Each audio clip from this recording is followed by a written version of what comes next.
top level rugby league team. They want more Stacey Joneses and less Dave Taylors. To be honest, less people Instagram selfies on the beach.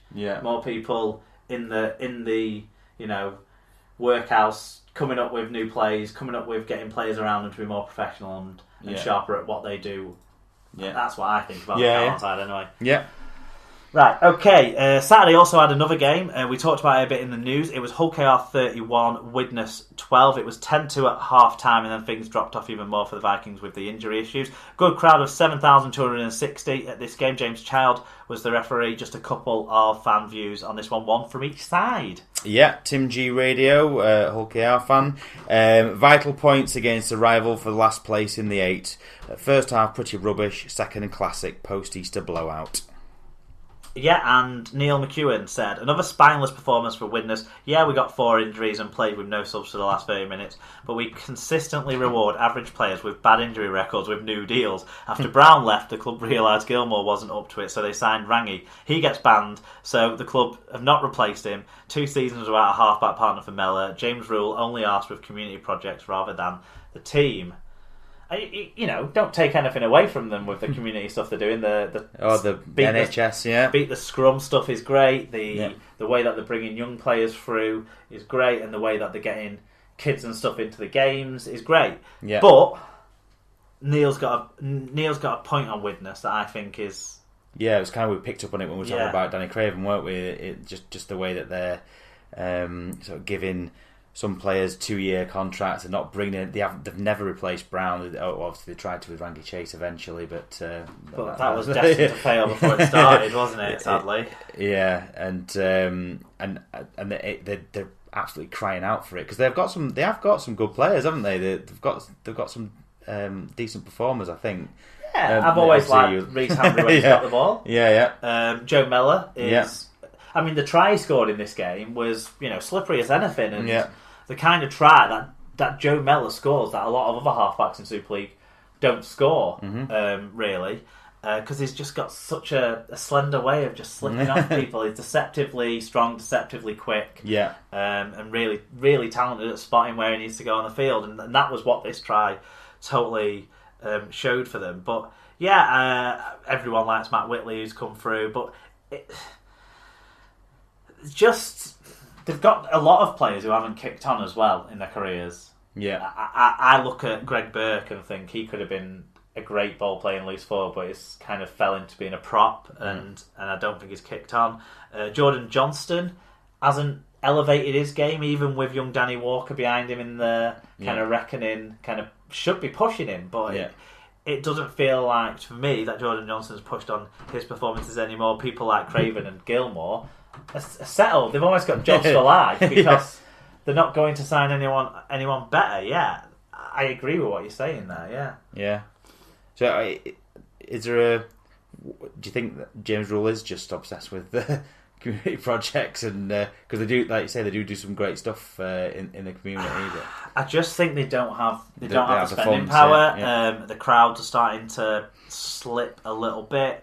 I really rate Betts. I don't think he's a bad coach at all. No. But he's being dealt a poor hand here, and I don't know what he would be able to do with a stronger hand. That's the thing. So we can't really judge him. How good he potentially could be. For Hull Kingston Rovers in this game, I mean, they had Danny Maguire and Sean Lunt back, and basically looked a much more organised team because of it. And they were able to put up threatening kicks, which they weren't doing before. They were able to be basically they were able to get direction. And looking at the tries they scored, it's clear that they had that sort of direction from a general like Maguire. Another old player. I mean, in the Wigan Catalan game in the commentary, they talked about Greg Bird and Sean O'Loughlin had played in a academy. Oh yeah, in a national game. And in that side was Danny Maguire as well. And to think that we come out of this game with Danny Maguire with 3 try assists and Sean O'Loughlin with 3 try assists, and Greg Bird absolutely crucial to when Catalan were. And you think their resilience dropped off when he was out of the game. It's crazy. Really. Yeah. But I think whereas Widnes are struggling for players, Hull KR were able to bring players back in, and that was a crucial factor to this one. They got a good looking Dagger. I'm not sure of yet. He's not shown me enough. He came from us, Dagger. Yeah. I mean, people liked him at Warrington, but he wasn't getting any opportunities. So how much did they really like him? Yeah. You just hear they liked him. Like they liked him at Castleford when he was in the academy, but he didn't get any game time. So I'm yet to be convinced, but I'm not saying that I don't trust that he's going to develop well. But the other four there, Justin Carney's starting to find some sort of. He's fat now, though, isn't he? How big he is, but he's starting to find some sort of. He's starting to find some sort of momentum in the try that he claimed from the kick, the jump and take. And his other try.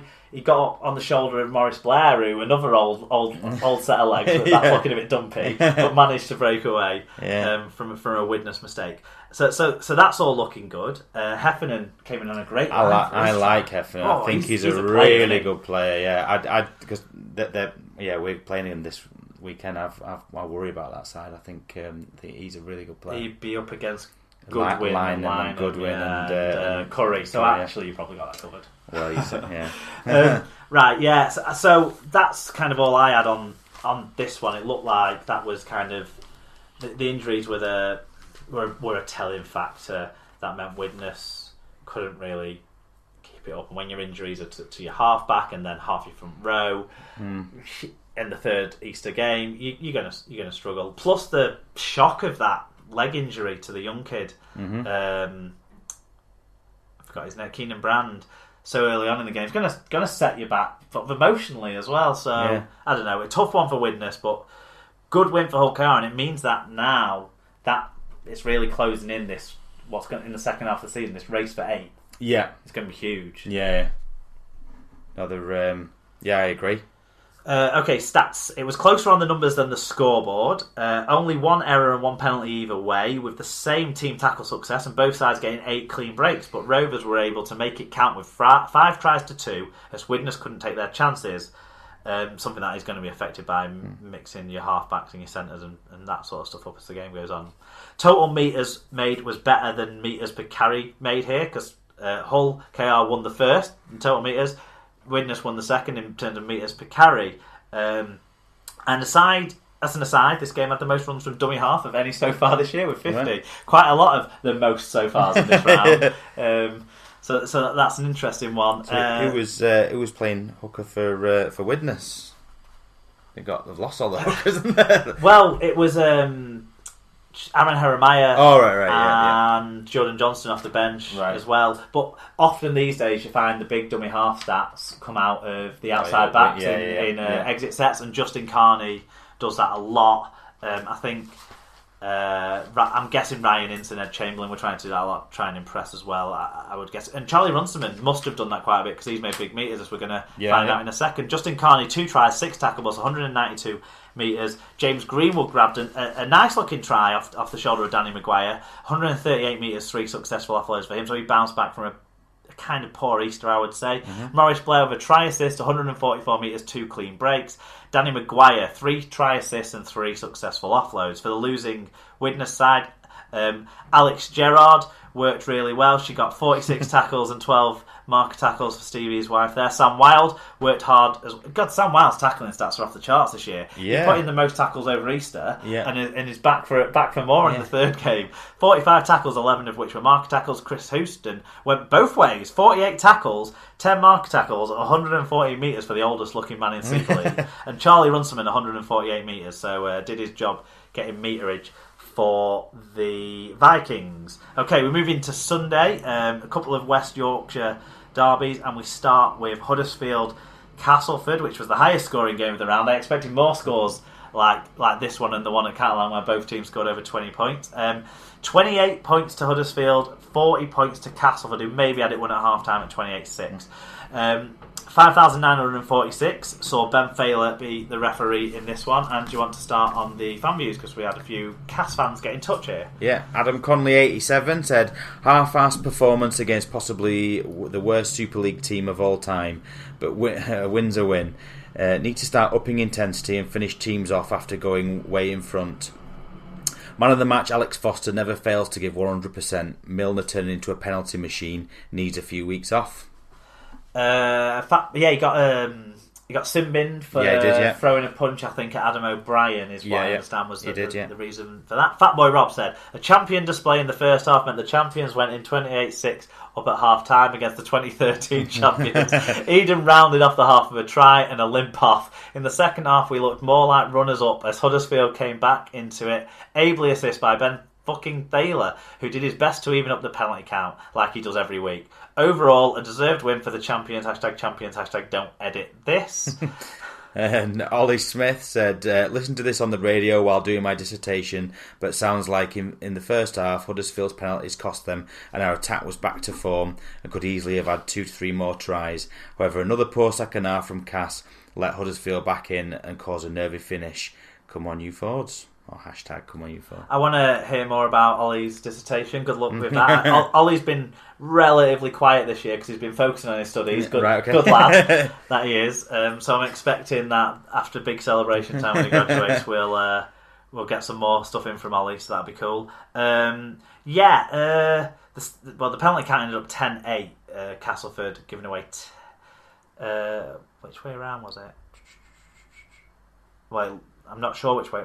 I forget that the paper does it the other way around, so I think it was 10 penalties conceded by Huddersfield, 8 by Castleford. Right. But I've not seen any of those decisions, so I can't say whether they were correct or not. It does look like there was a sin bin each way. Jordan Turner was sin bin for dissent in the first half.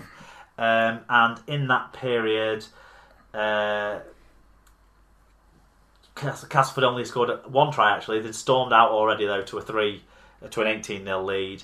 And then second half, it all changed around, really. There was the sin-bin in for Adam Milner, and in his sin-binning period, the Giants scored 2 tries, but Foster also grabbed his second try in the middle of that for Cass, which is really the one that sealed it and pushed it too far away, even if it did lead to the Shannon Wakeman try off the kickoff. Did you see that? Yeah. Good work from Huddersfield. A contested kick. You'd think, if Phil Clark got his way, every kick would be contested. But that's what you can do if you get it right, if the ball lands your way, and everyone's running off the back of it. Shannon Wakeman's an interesting guy because he's really kind of only getting his break, I feel, because of the coaching change. Yeah.